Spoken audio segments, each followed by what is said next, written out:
Bien fuerte, venga. Hola. Bueno, mi nombre es Guiomar, soy de la plataforma de la Auditoría Ciudadana de la Deuda y del grupo de Economía de Sol. Quería compartir con vosotras y con vosotros simplemente un par de reflexiones sobre la importancia que tiene entender el papel que ha jugado la deuda en esta crisis. Primero es... ¿Sí? ¿Así? Vale, mejor. Gracias. Primero es importante para entender el porqué de por qué estamos así, ¿no? O sea, seguramente la mitad de las personas que estáis aquí, como yo, estáis desempleados. O una proporción muy grande. Los que tengáis empleo tendréis un salario que ha disminuido en los últimos años. Nuestros derechos laborales también van a la baja.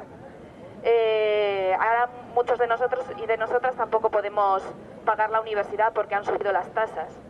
El servicio que se da a través de la sanidad pública también ha disminuido, ahora es más precario.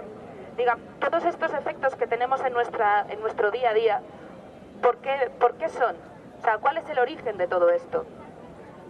Y el origen es una crisis de sobreendeudamiento.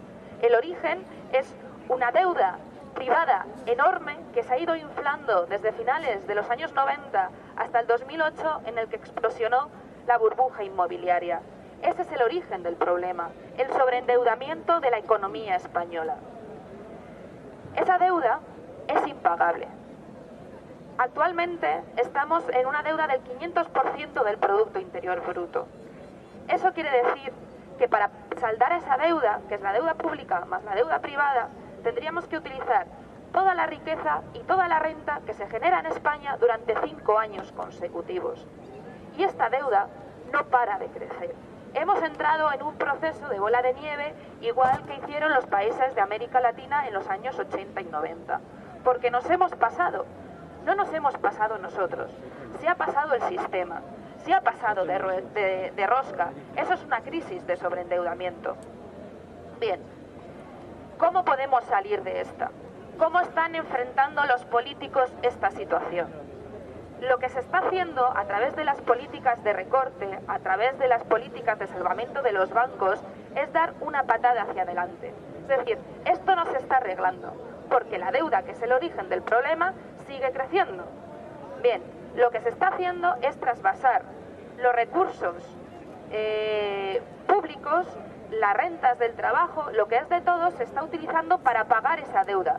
Que esa deuda, es muy importante que lo sepamos, es fundamentalmente privada. La deuda que explosionó en la burbuja, la crisis que estalló en el 2008, la deuda que estaba detrás de eso era fundamentalmente privada, porque en el 2007, antes de la crisis, la deuda pública era una de las más bajas de Europa. Estaba en torno al 45% del Producto Interior Bruto. Y ahora sobrepasamos el 100% del Producto Interior Bruto. ¿Por qué es esto? Porque la deuda privada se está transformando en deuda pública. ¿Cómo? Una de las herramientas es la ayuda que se está dando a los bancos. En la plataforma de la Auditoría de la Ciudadana de la Deuda, como decía Pedro, hemos elaborado un informe donde recopilamos todas las ayudas que se han estado realizando y hacemos una estimación, una cuantificación. Todo esto con datos públicos, datos del Banco de España, del FROB, del SADREF. Bueno, desde el 2008 hasta la actualidad se han utilizado 1,4 billones de recursos públicos para ayudar a la banca.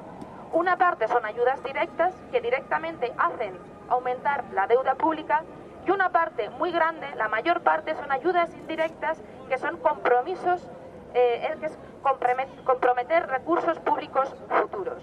1,42 billones de recursos públicos están comprometidos para evitar la quiebra bancaria. Esto compromete completamente la política y la postura que tiene el Estado con respecto a los bancos, porque es que no hay dinero para realmente salvarlos, porque además toda esta sangría de recursos públicos, todas estas ayudas que les han proporcionado, no ha salvado el problema, porque han sido digamos, darles dinero, facilitarles liquidez para que sigan haciendo su actividad especulativa. Agua.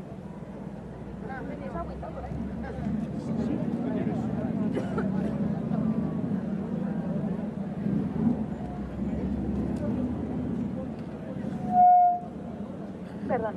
Vale, es decir, se les dan ayudas, muchas ayudas, pero no sirven para saldar sus deudas. No utilizan ese dinero para tener más fondos propios y entonces poder hacer frente a sus obligaciones, sino que lo utilizan para seguir haciendo su actividad especulativa.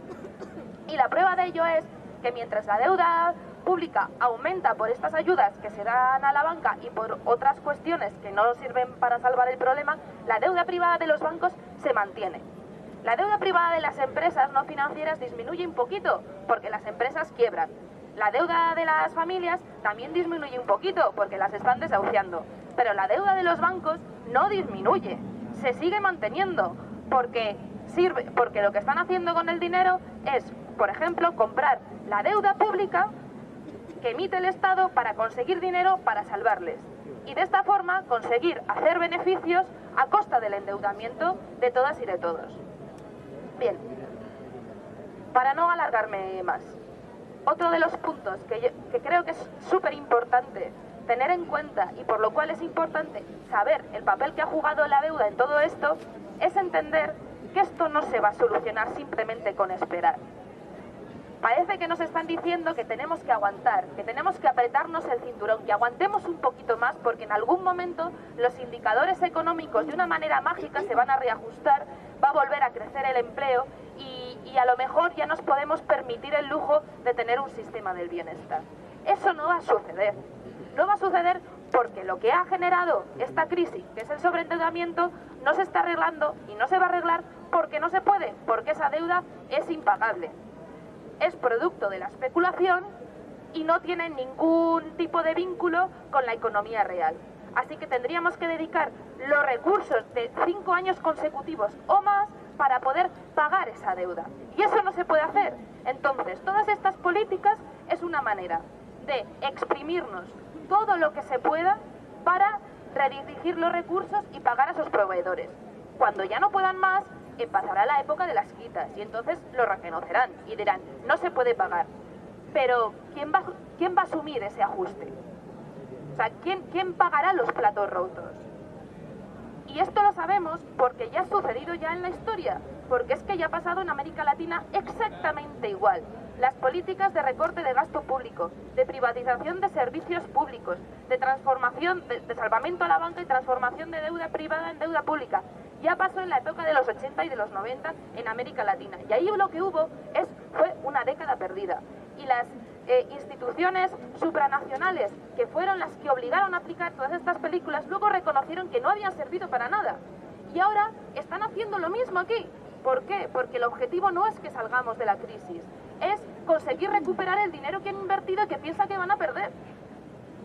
Entonces, ¿cuál es la manera de salir de esto? Una, darnos cuenta de la realidad. Porque no hacen más que decirnos mentira por los medios de comunicación. Y esto nos tenemos que dar cuenta todos y todas y lo tenemos que transmitir a los demás.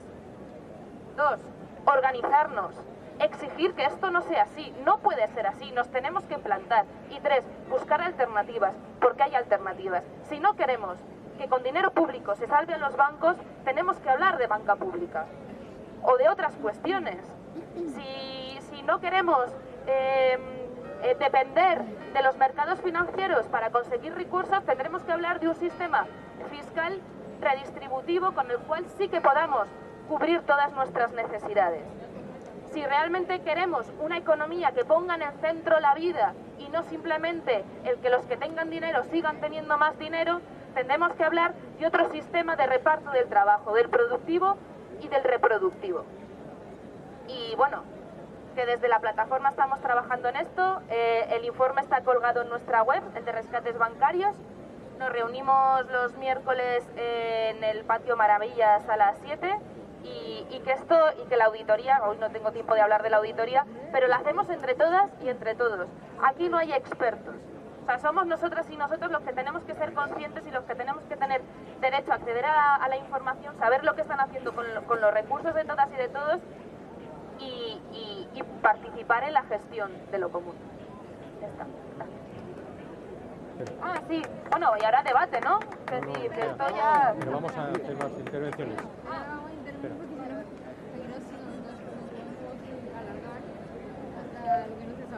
Bueno, los compañeros del Grupo de Economía nos vamos a hacer un par de intervenciones breves para completar las cosas que ha dicho la compañera Guiomar. Vamos a ver, ¿por qué decimos que no hay que pagar la deuda?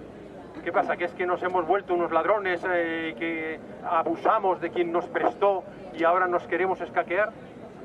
Pues no, la deuda en realidad es el interés fundamental de quien presta. Es el interés fundamental de quien presta. Es decir, los bancos viven y crecen en la medida en que prestan más cantidad. Y por eso los bancos han sobreendeudado, se han ellos mismos endeudado en el extranjero para alimentar una burbuja de deuda sobre los demás. Nosotros no hemos vivido por encima de nuestras posibilidades. Han forzado a la economía de una manera irresponsable, porque los bancos deben de tener unos fondos propios con los que responder ante las deudas que dan a la gente y a las empresas. Y eso normalmente venía siendo en torno a un 10%. Bien, pues eso lo han multiplicado por 2, por 3, por 4. Han prestado muchísimo más dinero del que tienen para respaldar y por tanto están quebrados. Los bancos, no las cajas solamente, los bancos estaban formalmente quebrados en la medida en que no pueden responder de la cantidad de dinero que han prestado con sus fondos propios. Esa es la burbuja de la deuda con la que ahora, una vez que estalla, pretenden hacer pagar a los pueblos, fundamentalmente, como aquí se ha dicho, transformando la deuda privada en pública. Vamos a ver cómo se puede explicar y por qué no queremos pagarla. ¿Cómo se puede explicar que el Banco Central Europeo, que pagamos todos los estados a cuota, esté dando a los bancos el dinero al 0,5% para que con la otra mano los bancos se los den a los estados al 4, al 5 o al 6? Es sencillamente un robo que no estamos dispuestos a aceptar. Y el problema no es solamente eso. Los bancos están vinculados a las agencias esas de calificación. Están interesados en que esa prima de riesgo crezca para los estados. ¿Por qué? Porque si cogen el dinero al 5% y en lugar de prestarlo al 4%, lo prestan al 5 o al 6% porque han provocado una situación de quiebra de las deudas públicas, pues más beneficio que se llevan. Nuestros gobiernos están vendidos a la banca y lo están por muchos caminos. Daros cuenta que la banca está necesitada de liquidez. ¿Y qué es lo que están haciendo, por ejemplo, en estos momentos? Están pactando que los depósitos de aquellos ciudadanos que tengan algún ahorro, ellos que tanto se vanaglorian de que esta es una sociedad de libre competencia, pues si resulta que los bancos necesitan dinero y yo tengo un dinero para poner, puedo buscar aquel banco más necesitado para que me dé más dinero. Pues en contra del tribunal y pasándose por encima del Tribunal de Defensa de la Competencia, el Banco de España ha impuesto a los bancos un tope y un mínimo para que no retribuyan el dinero de la gente. O sea que no solamente se benefician del dinero del Banco Central, europeo, sino que también exprimen el dinero nuestro. Pero exprimen el dinero nuestro hasta extremos en el que, por ejemplo, no sé si sabéis que hay un fondo de garantía de depósito con el que ellos dicen que en el caso de quiebra de una banca, los depositantes tendrán una garantía de por lo menos 100.000 euros. Bien, pues ese fondo de garantía de depósitos no tiene un duro. Ese dinero se ha utilizado para facilitar a los bancos el regalo de las cajas de ahorro. Daros cuenta que no tiene ni un duro. No solamente eso, sino que el fondo de garantía de depósitos está endeudado. No hay la menor garantía para los depósitos de la gente, ni en cajas ni en bancos. Y los bancos no dan crédito a la economía real, entre otras cosas porque tienen que atender sus propios créditos con la banca internacional. Y estos gobiernos vendidos son capaces de modificar la Constitución con alevosía un agosto para decir que lo primero que haya que pagar sean esas deudas públicas. Por eso quieren trasladar también la deuda privada a pública, porque de esa manera los bancos extranjeros se garantizan que será lo primero que cobren. Están intentando de esa manera que nosotros paguemos por encima de nuestros derechos laborales, por encima de los derechos conquistados mediante la sanidad o la enseñanza pública, esas deudas. Si ellos tienen garantía de que las deudas se van a cobrar, ¿por qué sigue creciendo la prima de riesgo? Si en realidad está garantizado que eso van a cobrarlo porque está metido en la Constitución por estos sinvergüenzas. Pues crece porque hay un proceso de especulación contra los países más débiles de las monedas, un proceso de especulación complicado de explicar, por el cual apuestan mediante figuras de garantía contra la caída de las deudas de esas monedas y de esos créditos, y con eso ganan incluso dinero. Quiero decir, por tanto, que tenemos razones sobradas, el propio Banco de España, contra lo que dice el Gobierno. Nosotros nos negamos a las políticas de ocultación. Están diciendo que se ha perdido 30.000 millones. No es verdad. El Banco de España en su informe de agosto reconoce que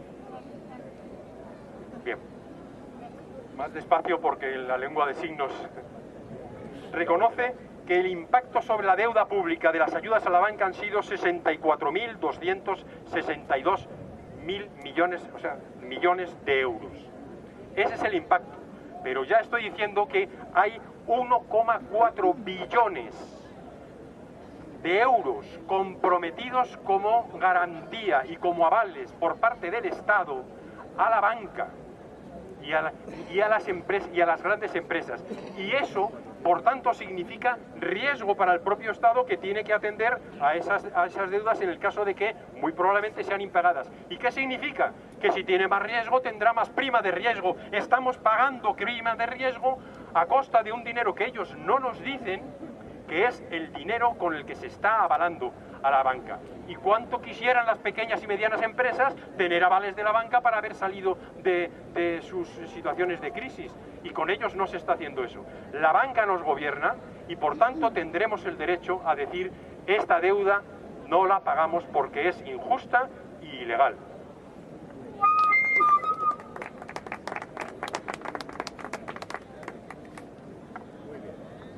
Esta deuda no la pagamos, pero es que además no hay alternativas al no pago de la deuda. Nos están engañando planteándonos que las alternativas, teniendo en cuenta las políticas de austeridad, pues vendrían acompañadas a lo mejor con negociaciones de carácter internacional, en este caso con nuestro mayor acreedor, el mayor acreedor de la mayoría de los países de lo que es el Mediterráneo y que están sobreendeudados. Y se dice que Alemania, las negociaciones se tendrían que plantear fundamentalmente con Alemania.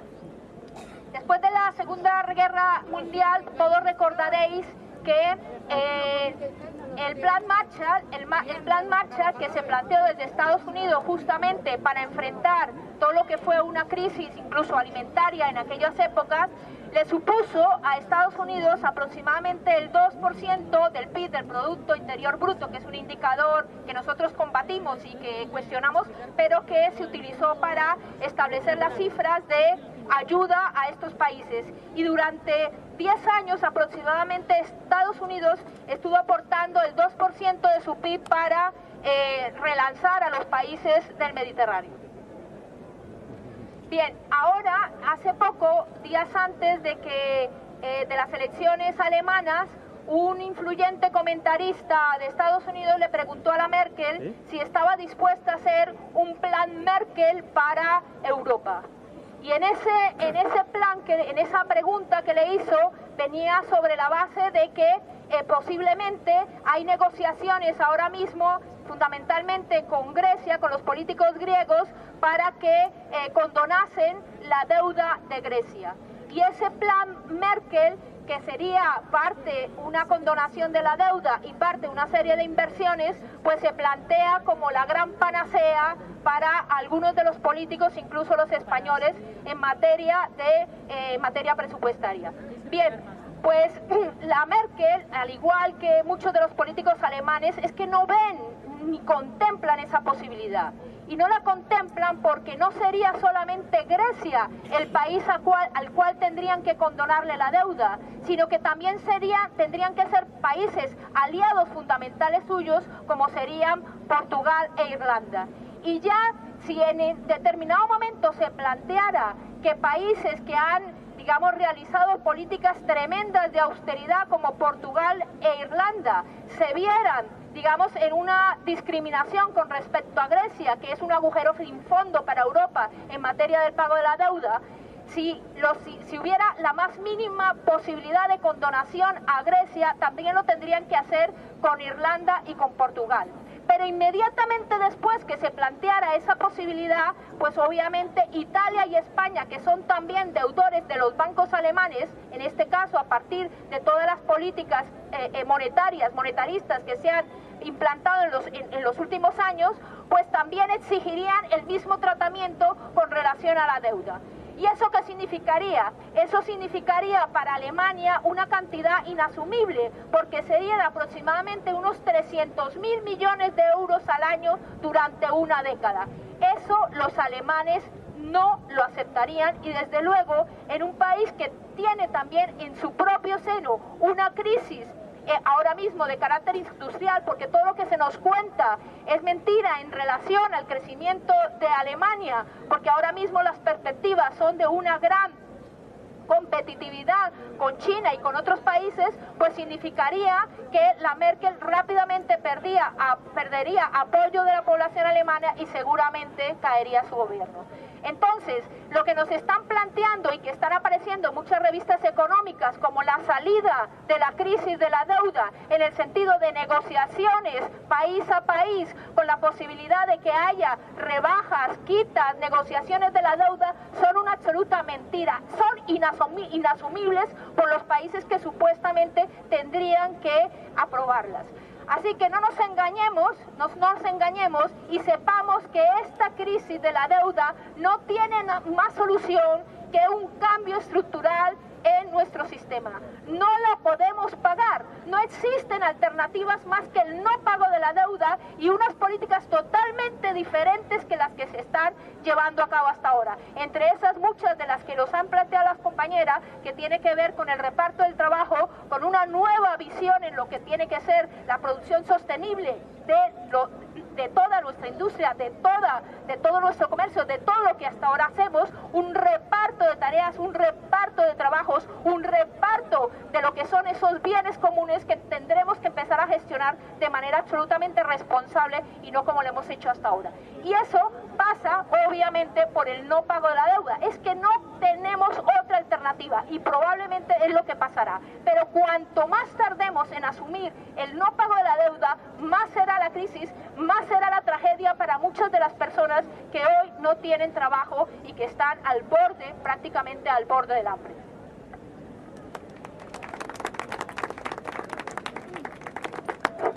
Hola, yo quiero contar unas cuantas cosas sencillas que a mí me ayudan a entender las cosas más complejas. Quiero contar que la deuda pública es la deuda del Estado, que la deuda privada es la deuda de los particulares, por ejemplo las hipotecas, más las de las empresas, más la de los bancos. Que los avales, ¿os acordáis que Zapatero decía que no daba dinero a los bancos, sino que daba avales? Cuando no se paga un aval, el que avala está obligado a pagar. Entonces los avales que dio Zapatero y que dan continuamente obligan al Estado. Pero llegó un momento con la crisis en que en la banca alemana y la francesa fundamentalmente dudaron de que fuera pagable la deuda inmensa que tiene España, que se ha contraído por hipotecar, rehipotecar, o sea, crear sobre el mismo piso, por ejemplo, muchas hipotecas con la misma garantía. Esa es una de las razones, entre otras muchas. Entonces, esa duda de que España pagara la deuda hace que la prima de riesgo suba. Entonces, como no hay suficiente garantía y hay que garantizar más, se modifica la Constitución para garantizar que lo prioritario es pagar la deuda. Lo prioritario es pagar la deuda a nivel constitucional, al nivel de compromiso más alto posible. Eso es la razón de modificar el artículo 135 y hacer que para este gobierno, para el que venga, pagar la deuda es lo prioritario, por encima de la sanidad, por encima de la educación, por encima del pago del paro. cuando hablan de colocar deuda del Estado, están hablando de que están endeudándose. Estamos endeudándonos todos los españoles. No están haciendo una venta de tomates. Que parece, han colocado deuda al no sé qué por ciento. Han endeudado un poco más para pagar, además, normalmente intereses. Hemos pagado ya tres veces la deuda que había en el año 2000. Se ha pagado 3 veces y, sin embargo, tenemos mucha más deuda. ¿Por qué tenemos mucha más deuda? Porque la deuda, que era una deuda de los particulares, de los bancos por haber dado excesivos créditos para construir todas esas construcciones muertas que nos están haciendo, que nos están pagando, todo esto está asumiendo. El Estado avala perfectamente a los bancos, sin embargo no avala a ningún trabajador que se queda sin trabajo y no puede pagar su casa. El gobierno está secuestrado por la deuda, está secuestrado por los bancos. El gobierno hace lo que mandan los bancos que dieron los créditos. La deuda que los trabajadores no hemos contraído no la debemos pagar. Ven para acá, si puedes.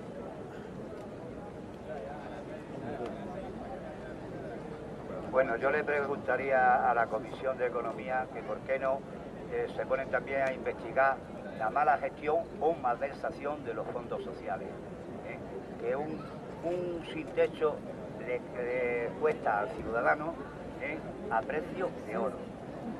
A precio de oro porque es que tiene gastos por todos lados, de metadona, de albergues, y cuando cobran, muchos de ellos se lo gastan en droga y al otro día no tienen dinero. En 2 días no tienen dinero del REMI o de la no contributiva, ¿no? Y yo ayudaría a explicarles los puntos en los que tienen que investigar. Vale, gracias. No. Más preguntas. Hay más preguntas. Bueno, compañero, yo lo que te sugiero es que hables con los compañeros de Economía y quedes con ellos en su asamblea para que lo puedan tratar allí más, ¿no? Bueno, dicen los compañeros de Economía que damos el turno de preguntas y luego la contestan todas juntas. ¿Hay alguna pregunta más? ¿Alguna pregunta más? Entonces, bueno, contestar vosotros que yo voy a... ¿Contestáis entonces esta pregunta? Bueno, sí, ¿no? Es que no sé qué hacer. Bueno, ¿cómo es que no pregunta nadie, coño? Vamos a ver.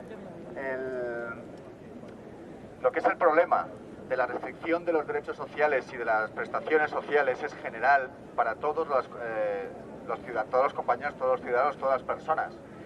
Evidentemente, el origen es el mismo, es lo que estábamos comentando anteriormente, es cómo se ha convertido en pública una deuda privada y cómo esta conversión de la deuda privada en pública ha detraído todos los elementos necesarios, todo lo que teníamos, la financiación para las ayudas y para la redistribución de la renta entre la población, se la ha llevado precisamente a las entidades especuladoras, a los bancos y a las cajas y demás entidades financieras. Eso es lo que ha detraído todo. Luego, respecto a la pregunta que hacía en concreto, las ayudas a la gente marginal, lo que es la redistribución de la renta es esencial para que haya un equilibrio entre la población y un aumento de la felicidad, que es lo que se tiene que buscar a través de cualquier estructuración política.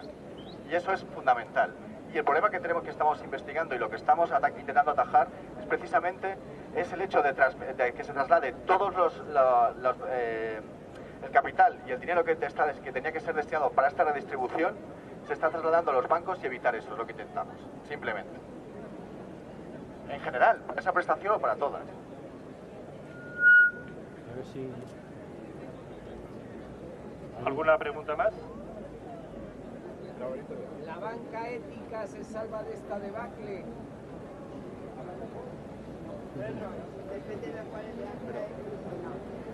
Es una difícil tautología, banca y ética. Nosotros creemos que lo que son las finanzas debieran ser consideradas un proceso tal y como es un bien común. Igual que el agua, que son bienes materiales, pues hay procesos como son la financiación. Y esa financiación no debiera ser de ninguna manera privada, de ninguna manera. En cualquier caso, tendríamos que buscar estrategias de carácter colectiva, cooperativa, pública, pero de ninguna manera puede ser privada, por muy ética que se autodenomine, porque todas supuestamente eran éticas y todas ya sabemos lo que hicieron.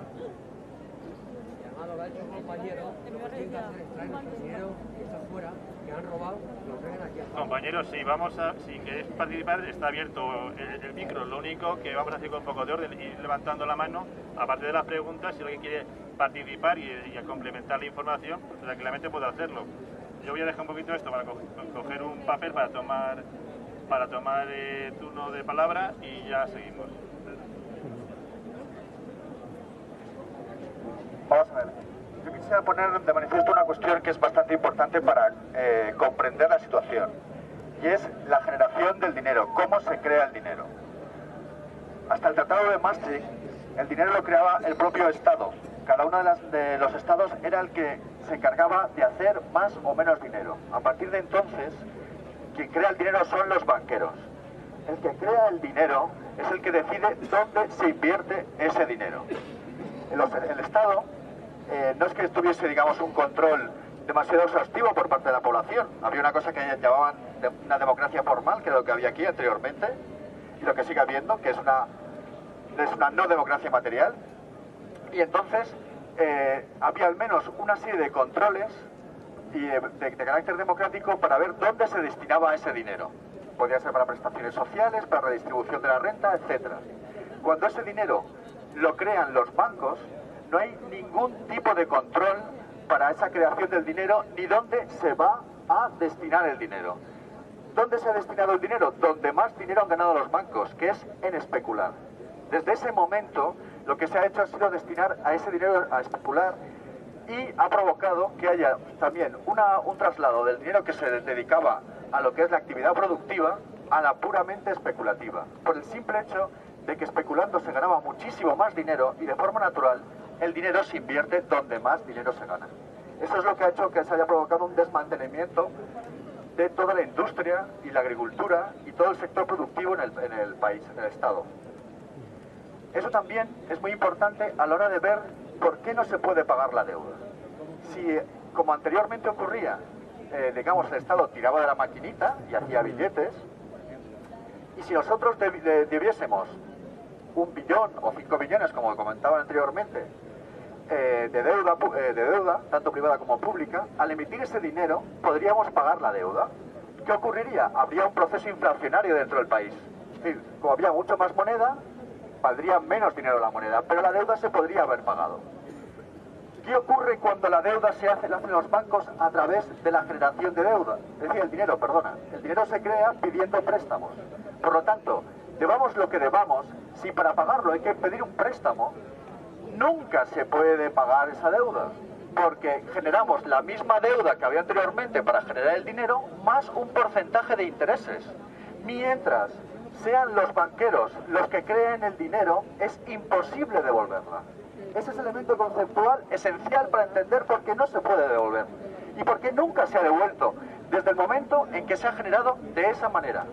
Si entendemos eso, entenderemos cómo todo es un truco para tomar una posición de dominio por parte de los bancos y impedir que la población pueda determinar por sí misma la actividad económica, que no olvidemos es la parte esencial para llevar a cabo cualquier otra actividad que necesita financiación. Y así es como se ha producido un golpe de Estado de todas estas entidades financieras y han acabado totalmente con la poquita democracia que había. Eso es lo que ha ocurrido y es muy importante tenerlo en cuenta. Quiero explicar otra cosa. Bueno, simplemente una información, un anuncio entre medias, que sepáis que este fin de semana, el viernes a las 8 de la tarde y a las 10 de la noche, 2 pases, y también el domingo a las 6 de la tarde para los niños y a las 8 de la tarde también para niños y para los adultos, representaremos nuevamente la ópera bufa del 15M, El crepúsculo del ladrillo. Igualmente será en Tabacalera, y que sepáis que la entrada es libre, que estáis todas muy invitadas, que nos agradará muchísimo que participéis en lo que ha sido la elaboración de esta ópera, que lo podéis hacer sumándoos a los trabajos preparatorios, para lo cual nos reuniremos el jueves a las 7 de la tarde también en Tabacalera para el reparto de tareas. Que sepáis que esta es una ópera bufa en donde participa mayoritariamente, obviamente, la Solfónica del 15M, pero también muchas asambleas del 15M que han estado desde el principio trabajando en lo que ha sido el montaje, la escenografía, el reparto de tareas, etcétera. Entre ellas, pues obviamente, Economía Sol. Estáis todas muy invitadas. Que sepáis que aquí esta asamblea de Sol, el 19 de mayo pasado consensuó también y apoyó esta ópera bufa, y que una vez más esperamos el apoyo, la asistencia y la participación. Este viernes, no olvidéis, este viernes a las 8 de la tarde, las entradas se entregarán anticipadamente a las 6 para que no haya que hacer cola. La vez pasada tuvimos mucha cola y esta vez lo queremos evitar. Así que estáis invitadas.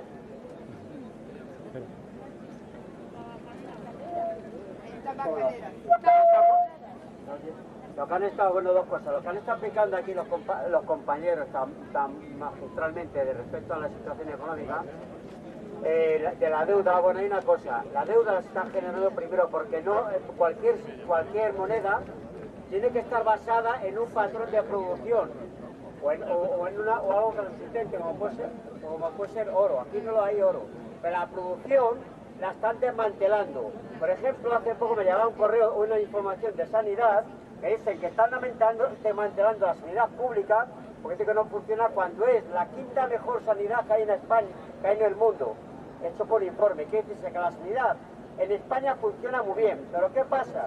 Que a ellos no les interesa que funcione la sanidad, ni que funcione nada, porque lo que para ellos es rentable puede ser muy grave, lo que voy a decir, es la enfermedad, no la salud, porque con eso están lucrándose ellos, porque es lo que está pasando. Con la producción está pasando igual, la producción la están sacando fuera de España, están desmantelando, no dan ayuda al pequeño empresario, ningún tipo de ayuda, porque la producción la sacan fuera y solo la tienen las grandes empresas. A países que les pagan una porquería, de la India, o China, sobre todo la India, que las pagan, están en condiciones infrahumanas y cobrando una miseria. Es gracias a eso lo que están ganando, lo que consideran la economía, pero aquí la están desmantelando. Otra cosa, todos los servicios sociales o servicios que había, que eran públicos, están pagados, los desmantelan. Por ejemplo, como ha pasado, que viene ahí la empresa municipal de la vivienda, nuevos pisos que están cogiendo, echando a la gente a la calle, los están desahuciando de los alquileres sociales. Resulta que esos están vendidos a fondos de inversión. Lo venden a fondos de inversión. Goldman Sachs concretamente es uno de ellos. ¿Qué es lo que ocurre? Que para poder cubrir, como resulta que deben mucho dinero, para poder pagar eso, tienen que vender esos pisos. Deshacer esos pisos vendiéndolo para pagar esa deuda, y las familias que pagaban, que se lo habían ganado con un alquiler, van a la publicidad a la calle, van a la calle. Entonces, ¿qué dice? Que esta gente con el tema de la deuda están provocando pobreza que no sería necesaria y muerte, porque hace poco, gracias a uno de esos desahucios, murió una persona a paro hace poco tiempo. Quiere decirse que son encima estos unos criminales, nada más.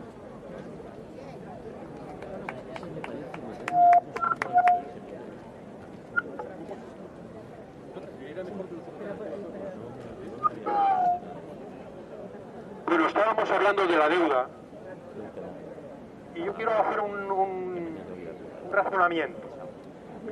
¿Cómo se origina la deuda realmente? En este sistema capitalista que vivimos hay una contradicción, y es: los empresarios quieren tener cada vez una mayor tasa de ganancia, y para eso, aparte de otras cosas, fundamentalmente y desgraciadamente en este país de manera muy especial, se dedican a buscar bajar el precio de la mano de obra, que cada vez ganemos menos y de esa manera ellos ganarán más. Bien. Pero ¿qué problema es ese? Ese problema significa que la gente no tiene dinero para comprar y la máquina del sistema necesita que la gente compre, que se produzca, que se cree constantemente una patada hacia arriba con la producción y con el consumo. Es decir, se necesita que la gente consuma los productos que yo fabrico, pero yo quiero cada vez pagar menos al trabajador para ganar más. ¿Cómo se solventa eso?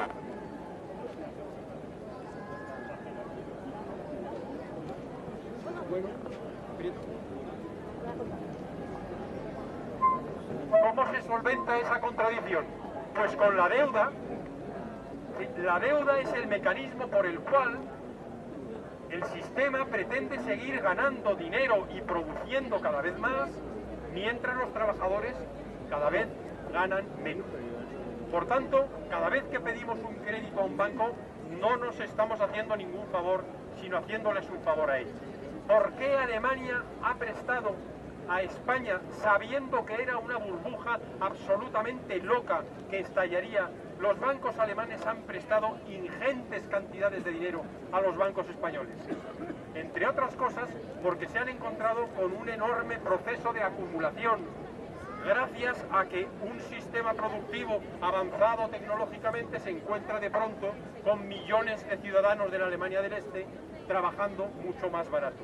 Los salarios en Alemania bajaron enormemente, y por tanto el crecimiento del beneficio industrial y de los propios bancos en algún sitio tenían que trasladarlo si no lo repartían. Entre otras cosas como invirtiendo, en definitiva, endeudando a los bancos españoles. Por tanto, planteémonos que la deuda es un dogal contra los que nos tenemos que enfrentar en cualquier caso. La existencia de una banca pública se planteará, por tanto, sobre la base de los recursos justamente sacados mediante un sistema fiscal progresivo y la participación de esos recursos de manera como la gente decida en las determinadas necesidades de crecimiento. Pero nada más. La deuda es un mecanismo de atadura para las ciudadanías y eso tenemos que romperlo. ¿Por qué es posible que cualquier empresa quiebra y sus deudas se le condonan y se hace un concurso de acreedores y sin embargo los estados no pueden quebrar? ¿Por qué? Porque este sistema está a favor del beneficio personal y en contra de los poderes públicos y de la gente que está detrás de ellos. Nada más. Yo quiero contar otra cosa sencilla que damos por supuesto que todo el mundo sabe, pero que bueno, vamos a pensar otra vez sobre ella. El Banco de España es un banco en el que hay funcionarios, en el que hay técnicos, que en este momento no pueden emitir moneda. Desde, ¿recordáis? Desde que entró en vigor el euro. Pero el Banco Central Europeo es un banco de bancos, formado por banqueros. El Banco Central Europeo solo presta dinero a bancos. Eso está recogido así en los tratados, en concreto en el Tratado de Maastricht, que nos vendieron como tan maravilloso.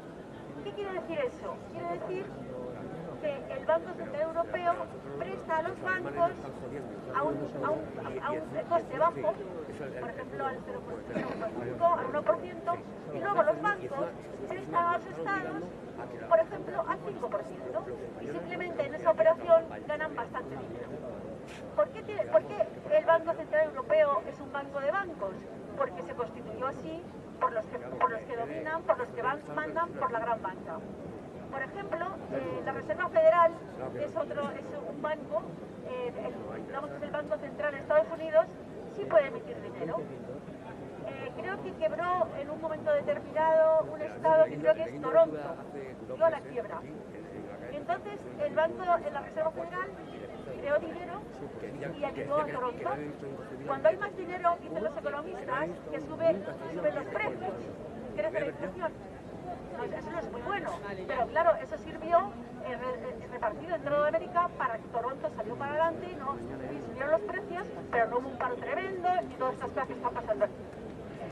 Quiero decir con esto, nada de lo que pasa es casual, todo está perfectamente preparado para que los bancos dominen, para que los bancos ganen y para que los grandes poderosos sean los que se aprovechan de todos los ciudadanos y de todo nuestro trabajo. Simplemente eso, no sé si lo he explicado demasiado complicado o no.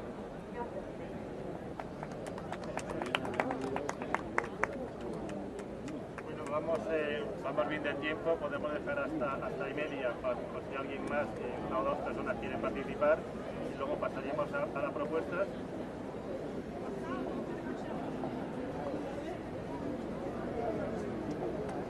Bien, parece que no hay muchas más intervenciones. Pasamos entonces a la propuesta. La primera propuesta es de pobreza energética. Hola, buenas noches.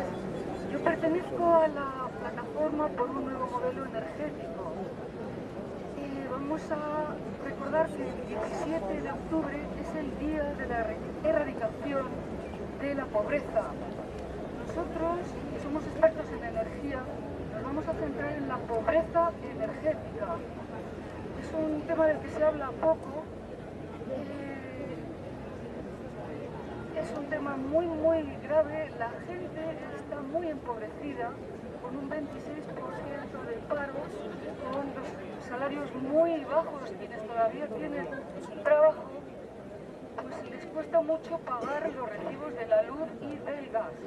Se calcula que 2 millones de hogares en España, ahora que llega el invierno, no van a poder poner la calefacción porque no la van a poder pagar.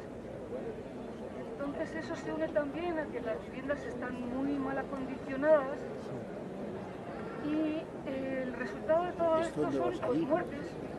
Los cálculos son de entre 5.000 y 9.000 muertes al año por pobreza energética. Esta cifra de fallecimientos ya supera lo que son los accidentes de tráfico. El año pasado, Cáritas y Cruz Roja alertaron mucho sobre la situación, pues este año la situación es muchísimo peor, porque todos sabemos que la factura de la luz ha dado una gran subida y lo peor de todo es que no hay un debate público. Yo, si queréis, me gustaría que intervinierais para ver cómo lo vive cada uno. La pobreza energética, según nosotros la vemos, desde el nuevo modelo energético, no tendría por qué existir. La política energética ahora mismo está pues, muy subordinada a la importación de crudo, petróleo, gas, uranio, más del 80% de lo que, es decir, la energía que producimos está producida hasta más del 80% por energías fósiles. Nosotros, claro está, defendemos las energías renovables, la energía solar, la energía fotovoltaica principalmente, biomasa, eólica, geotérmica, hay muchas energías renovables, pero especialmente la energía fotovoltaica, porque hoy día es mucho más barata que comprarla en la red. Hoy día un panel fotovoltaico puede valer 100 euros simplemente y con los paneles se puede dar el servicio eléctrico a una casa. Lo malo es que este gobierno se está sacando, pretende sacar, aparte de las subidas enormes de la luz, una contrarreforma energética que va a poner todo mucho más difícil todavía, porque va a haber que pagar los peajes, unas multas si no conectamos los paneles a la red, de forma que en la práctica va a ser inviable tener unos paneles. Hace unos meses hablábamos del derecho constitucional de cada uno de nosotros a producir nuestra propia energía, cosa que en la práctica pues no podemos, es imposible.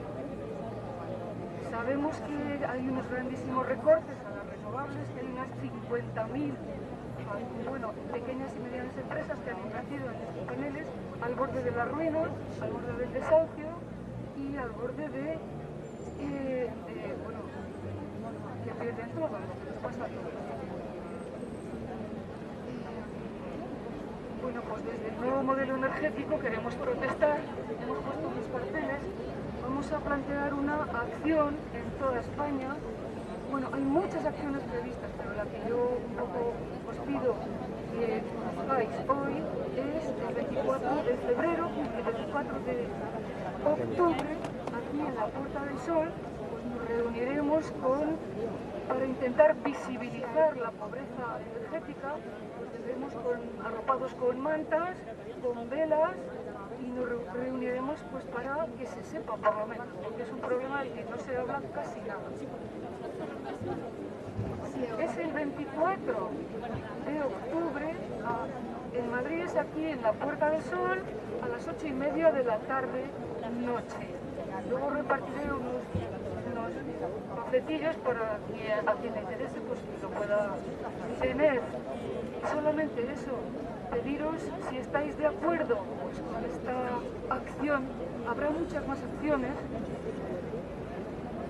pues que la aprobéis. Si estáis de acuerdo, pues plantearla a consenso. Iba a decir, comentar que a que no la apoya, que sería pero yo creo que levanta la mano, con lo cual el acta que figure que el asesor apoya esta norma. Si queréis, alguien decía algo sobre su propia experiencia de la pobreza energética, pues sería bueno.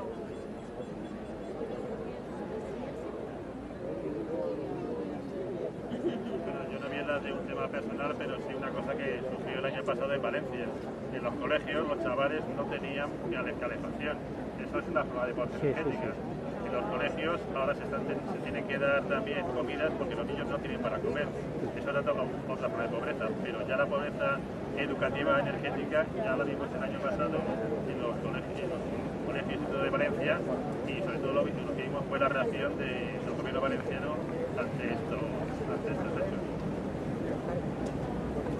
El tema es muy largo, pero para terminar, deciros que el último tarifazo, es uno detrás de otro, lo que penaliza mucho es la potencia fija, la potencia contratada. Desincentiva el ahorro porque tienes que pagar por tu potencia contratada. Entonces nosotros aconsejamos revisar muy bien esa potencia contratada, porque en muchos casos es posible reducirla sin que salte el automático. Es simplemente una cuenta fácil, sumar lo que cada electrodoméstico gasta. Pues yo tengo, por ejemplo, 3.900, 3,9 kilovatios, pues sumo la estufa 1.000 kilovatios, o sea 1.000 vatios, el frigorífico 500, y haces la cuenta. Si tienes mucho más contratado de lo que usas, pues debes bajarte la potencia. Es un trámite muy sencillo, viene el de la compañía, te cambia el automático y te cobran solo unos 10 euros.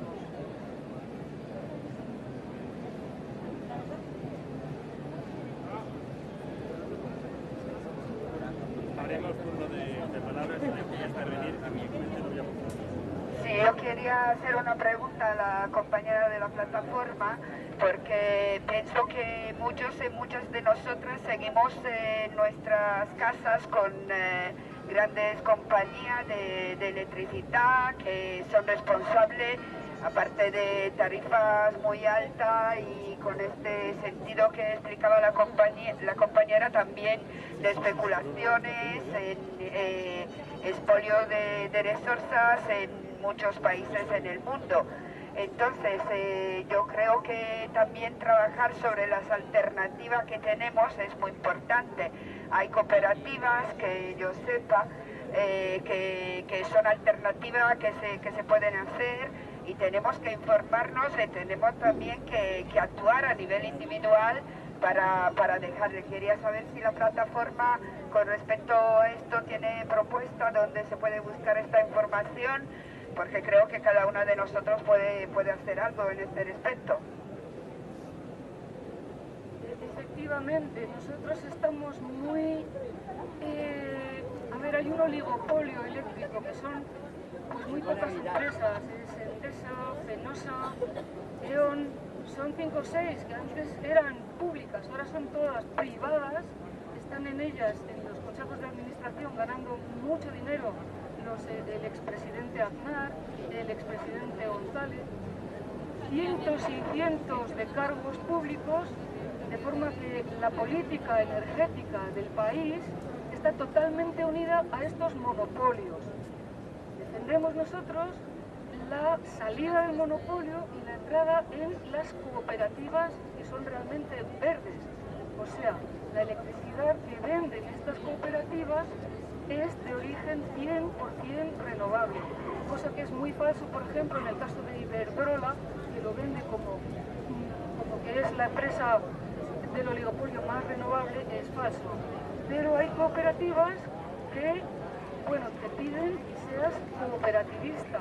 Normalmente son unos 100 euros y luego el servicio es igual, perfecto, igual de bueno que el que tenemos ahora. No es más barato, es más o menos lo mismo, pero sabemos que estamos consumiendo energía limpia, que no estamos produciendo residuos nucleares, ni estamos potenciando las energías fósiles, que además se van a acabar.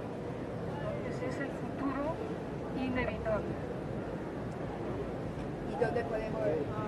Sí, hay una página web que se llama Yo Me Cambio, que incluye las principales cooperativas verdes, que la principal en Madrid. Suelen estar localizadas por regiones, pero la más importante que yo conozca es Somenergia, que es catalana, pero que está en Madrid, y si alguien se interesa, pues están muy asequibles. También deciros que la plataforma por un nuevo modelo energético se reúne todos los lunes en una asamblea abierta a todo el mundo en el barrio del Malasaña, es el bar La Bicicleta, a las 6 de la tarde. Estáis todos invitados, es una asamblea súper interesante donde se aprende mucho sobre energía, que es una de las claves de la supervivencia hoy día. ¿Qué calle? Es en la plaza de San Ildefonso, bar La Bicicleta, los lunes a las 6 de la tarde. Estáis invitados. Ayer estuvo cuando estuvo la manifestación, ¿cómo se llama? A donde había un proyecto de Son Energy que corresponde a la empresa catalana, la cooperativa catalana. La pregunta es, si de dar de alta en esa, aquí me dijeron que había que seguir dependiendo de la grande. Por ejemplo, de Iberdrola, seguro que no.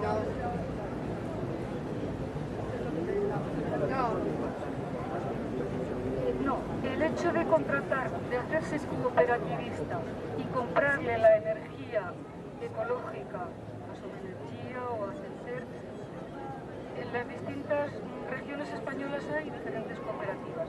Somenergia es la más grande, que ha pasado de Cataluña a Madrid. Eso significa salirse totalmente del oligopolio. Esa es la mejor solución. Quien tenga 100 euros libres y se quiere hacer cooperativista a través de... Está en Yo Me Cambio, en internet, la información.